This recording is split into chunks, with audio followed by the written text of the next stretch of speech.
안녕하세요. 선마을 음악쌤입니다. 오늘은 10-2강이고요. 의식음악에 대해서 알아보도록 하겠습니다. 의식음악 기출유형 첫 번째는 우리나라와 서양의 행진곡에 대한 내용이고요. 기출유형 두 번째는 제사음악인데 중고졸 시험에 자주 출제되는 다소 어려운 내용이니 꼭 한번 봐주세요. 그리고 세 번째는 오늘날의 의식음악인데요. 솔직히 이건 상식으로도 충분히 풀 수 있는 수준이고요. 초졸 시험 보는 친구들은 1, 3번 유형만 보시면 되겠습니다. 그럼 의식음악이란 무엇이냐? 의식은 행사를 치르는 일정한 법식 또는 정하여진 방식에 따라 치르는 행사라고 해요. 영어로는 세레모니라고 해요. 큰 틀에서는 관혼상제가 이에 해당하겠습니다.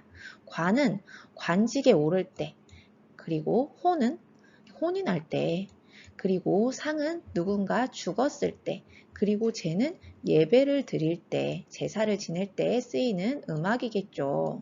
관직에 오를 때 무슨 음악을 써? 싶겠지만 옛날에 장원급제 한번 해봐요. 그러면 와, 우리 아들이 장원급제를 했네 하면서 축하연도 하고 그랬겠죠. 이렇게 중요한 행사에서 흥을 돋우거나 아니면 엄숙한 분위기를 만들 때 그때 쓰였던 음악들을 모두 통틀어서 우리는 의식음악이다 라고 하겠습니다. 그럼 본격적으로 들어가 볼게요. 첫 번째로 동서양의 행진곡을 살펴보도록 하겠습니다. 서양의 행진곡은 여러분들이 익히 들어보셨을 거예요. 뭔가 딱 오른발, 왼발 발 맞춰 걷기 좋은 주로 2박자 계통의 곡들이 많이 있어요. 위풍당당 행진곡 빠바바바바밤 라데츠키 빠바밤 빠바밤 빰빰빰 빠바바바바밤 빠바밤 빠바바바바바밤 뭐 이런 거. 그리고 결혼행진곡 뭐니? 빰빰 빠밤 빰빰 빰 빰빰 빠밤 빰빰 빠밤 이렇게 발 맞춰서 걷기 좋은 그런 2박자 계통의 음악들이 많이 있습니다. 우리나라의 행진곡은 그럼 뭐가 있을까? 우리나라의 행진곡은 대치타가 있습니다. 뭐라고요? 대치타. 주로 임금님의 행차시에 연주가 되고요. 이름대로 불, 취, 때릴, 타, 불고 치는 악기로 구성이 되어 있습니다. 태평소, 나발, 나각, 용고, 징, 자바라 이런 것들이 있다고 지난번에 사실 했던 내용이죠. 집사가 명금이라 대취타 하랍신다 예이 두둥 딱 하면은 모두가 일제히 연주를 시작을 합니다. 그런데 이 임금님의 행차가 딱 5분 만에 끝납니까? 아니죠. 행진 상황에 따라 연주가 길어졌다가 늘어졌다 하겠죠. 우리나라 행진곡은 뭐다? 대취타가 있다. 자, 여기가 선생님은 제일 어려운 파트 같아요. 선생님들 임용고사 준비할 때는 이 종묘제례에 대해서 와, 진짜 이렇게까지 해야 돼? 싶을 정도로 엄청 자세하게 공부하거든요. 그런데 여러분들은 그렇게 깊게 볼 필요가 없고요. 만약에 검정고시를 진짜 그 수준으로 낸다. 그럼 출제자들이 진짜 혼나야 돼요. 실제 학교에서 그렇게 깊게 가르칠 리가 없거든요. 주 1회 수업인데 종묘제례만 파도 진짜 한 학기 해야 되는 그런 분량이거든요. 무튼 우리는 어떻게 한다? 중요한 것만 짚고 간다. 종묘제례학은요, 우리나라 중요 무형문화재 1호입니다. 그만큼 중요하다는 거죠. 거기에 유네스코 인류 무형유산으로 등재되었으니 정말 너무너무 소중한 우리 유산입니다. 종묘는요, 조선시대 역대 임금과 왕비의 위패를 모신 사당이에요.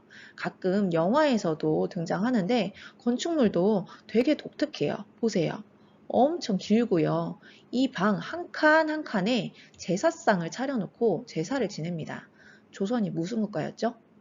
유교 국가였어요. 유교는 뭐가 제일 중요해요?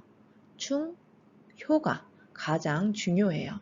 임금이 몸소 효를 실천하는 아주 중요한 행사가 바로 이거다. 근데 이 제사를 1년에 300번은 했대요. 와, 제사 지내느라 도대체 일은 언제 했을까 싶죠. 조선 왕조를 흔히 500년이라고 하잖아요. 이 500년 역사 동안 왕들이 진짜 많이 바뀌는데 업적이 적거나 아니면 일찍 돌아가신 왕들은 여기 들어가지 못했다고 해요. 자리가 부족해지니까 그래서 옆으로 계속 늘어났다고 합니다. 그런데 이 제사를 지낼 때 BGM이 있었다. 그게 바로 종묘제례악입니다. 제사를 지낼 때 BGM이 있었다고? 세종 이전에는 제사를 지낼 때 중국의 아악을 가지고 제사를 지냈다고 해요. 그런데 효심이 깊은 우리 세종대왕님은 이런 생각을 하십니다. 아니, 우리 부모님은 살아서는 우리 고유의 향악을 즐겨 들으셨는데 왜 죽어서는 중국의 음악을 들어야 해? 그래서 세종대왕 본인이 직접 보태편과 정대업을 작사, 작곡하십니다. 하지만 그때 당시에는 우리 조선의 신하들이 반기지 않았다고 해요. 우리는 동생인데 어떻게 형의 노래를 안 쓰냐, 뭐 그런 얘기 있잖아요. 우리 조선시대 때는 중국을 조금 사대했다고 하잖아요. 그래서 세종 당시에는 신하들의 반대로 연주가 되지 않았고요. 세조가 힘을 써서 세조 때부터 종묘에서 이 음악이 울려 퍼지게 되었으니 이것이 뭐다? 종묘제례악이다. 이 종묘제례악은 매년 5월 첫째 주 일요일에 종묘에서 현재까지도 연주되고 있습니다. 유네스코에 올릴만 하죠. 흔히 종묘제례악을 악, 가, 무가 어우러진 종합예술이라고 합니다. 여기서 악이란 악기, 음악을 말해요. 정전 앞에 등각, 돛돌 위에서 연주하는 악기들이 있고요. 이 돛돌 위는 하늘을 상징한다고 합니다. 그리고 정전 뜰, 헌가에서 연주하는 악기들이 있는데 이는 땅을 상징한다고 하고요. 그리고 헌가에서도 일무라고 하는 춤을 추는데 이는 인간을 뜻한다고 해요. 이렇게 음악에도 천지인의 조화로움을 추구하는 것이 바로 우리 국악이다. 그래서 아악기, 당악기, 향악기가 모두 골고루 섞여 있어요. 그리고 가는 노래 가입니다. 한문 가사에 한시로 노래를 해요. 멜리스마틱이 뭐냐면 노래 가사 하나에 음이 여러 개 들어가는 거예요. 예를 들어서 가사가 새, 더, 개, 아후 이거 5글자야. 그러면은 새, 더, 막 이렇게 음이 여러 개 들어가는 거죠. 글자는 5글자인데 이렇게 음이 여러 개 들어가는 것이 특징이다. 노래 가사는요. 보태평은 태평을 보전하다 라는 뜻인데 왕의 문덕을 찬양합니다. 우리 할아버지는 공부를 잘했고 어쩌고 저쩌고 그래서 백성들에게 어떤 정치를 했고 그래서 태평성대를 이루었고 그런 가사를 한시로 노래를 합니다. 그리고 정대업은 큰 일을 결정하다 라는 뜻인데 왕의 무덕을 찬양하는 한시입니다. 우리 할아버지는 국방을 강화하셨고 용맹하셨고 외세의 침략을 무찔렀고 그런 강함을 한시로 노래합니다. 마지막으로 무는요. 아까 일무라고 했잖아요. 이거는 안무, 댄스예요. 8일무는 사실 천자라고 해서 중국의 왕의 제사 때나 추는 춤이었어요. 그래서 조선은 좀 격을 낮춰서 6일무로 쳤었는데 대한제국 때 고종이 우리를 황제국으로 만들면서 8일무로 만들었다가 일제강점기 때 다시 격화시켜서 6일무로 만들었다가 현재는 다시 8일무가 되었다는 복잡한 스토리가 있습니다. 하여튼 지금 우리나라는 중국의 속국이 아니잖아요. 8일무예요. 이 8일무, 8 곱하기 8 뭐냐면은 가로, 세로 총 8명씩 세웠다는 거예요. 총 몇 명이야 그럼? 64명의 댄서들이 춤을 춥니다. 춤을 출 때는요. 보태평을 출 때는 왼손에 약, 오른손에 적이라는 악기를 들고 춤을 춥니다. 태평성대를 이뤘다는 거죠. 그리고 정대업, 무덕을 찬양할 때는요. 무무를 출 때는 앞줄 4줄은 목검을 들고 뒷줄의 4줄은 목창을 들고 춤을 춘다고 합니다.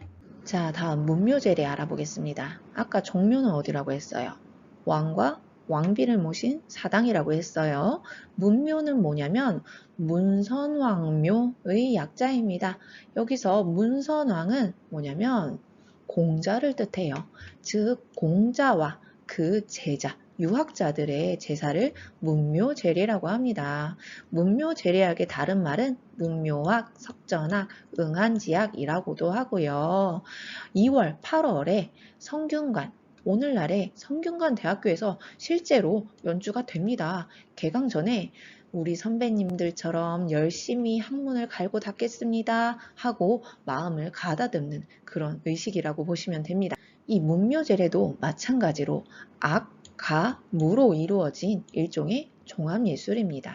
문묘제례에서 악은 악기로만 이루어져 있어요. 우리 악기 파트 공부할 때 팔음 공부했어요. 뭐였죠? 금석사죽, 포토형목, 그 팔음이 모두 들어갑니다. 그리고 12율 사청성이라고 하는데 이 12율 사청성은 음역을 말해요. 도, 도샵, 레, 리샵, 미, 파, 파샵, 솔, 솔샵, 라, 라샵, 시, 도, 다음에 도샵, 레, 레샵까지. 그러면 12율 사청성이에요. 예.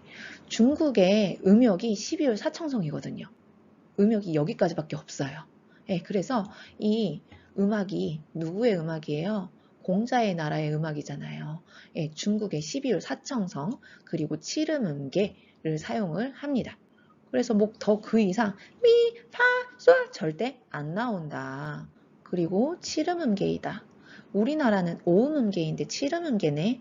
중국 음악이니까 그래요. 왜? 유교 어디에서 왔어? 공자, 맹자 이런 사람들 다 중국 사람들이잖아요. 그러니까 중국의 음악을 BGM으로 한다라는 거 개념 탑재하시고 가면 이해가 쉬우세요. 등가와 헝가의 악단이 절차에 따라서 번갈아 연주한다. 아까 종묘제례와 같은 방식이라고 생각하시면 돼요. 등가는 그 아까 건물 위에 보면 돌이 있었잖아요. 그걸 대돌 위라고 해요. 그리고 앞마당 있죠. 거기를 헝가라고 합니다. 그 등가 위에서 연주하는 악단이 있고 여기 앞마당에서 연주하는 악단이 있는 거예요. 그게 번갈아 가면서 연주를 한다.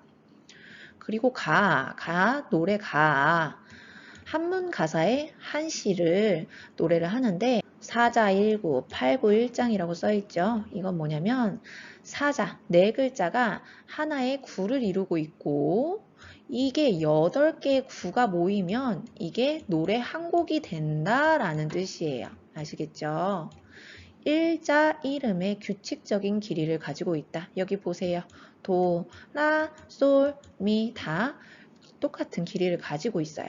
근데 이 문묘제례학의 특징은 매 음을 살짝 끌어올려 줍니다.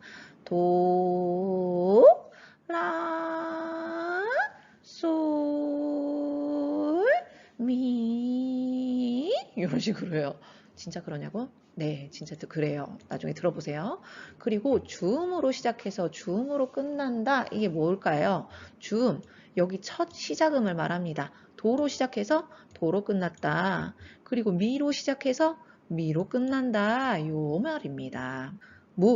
아까 얘기했던 8일무를 춥니다. 종묘제례가 8일무인데 문묘가 8일무를 추는 건 선생님은 좀 불만이에요. 그쵸? 격이 달라야 될 것 같은데 둘 다 8일무입니다. 문무는 약과 적을 들고 춤을 추고요. 무무는 방패, 간과 그리고 도끼, 척을 들고 춥니다. 네, 제사음악 세 번째로는 번패가 있어요. 번패도 임용 준비하는 선생님들이 제일 싫어하는 파트예요. 겉채비, 안채비, 헛소리, 짓소리, 무슨 번패 배우는 순서까지 이걸 왜 알아야 돼? 우리가 학교에서 번패를 가르칠 것도 아닌데 학교는 종교 중립을 지켜야 돼서 불교 음악, 기독교 음악 너무 자세히 가르치면 민원 들어와요. 그쵸? 아무튼 이것도 깊이 배우자면 한도 끝도 없는 분야인데 우리는 중요한 것만 짚고 갑니다. 번패는요, 인도의 소리다 라는 뜻이에요. 다른 말로는 범음, 인도소리, 어산이라고도 합니다. 절에서 제를 올릴 때 부르는 불교 음악이고요. 신라 시대 때부터 전해오고 있어요.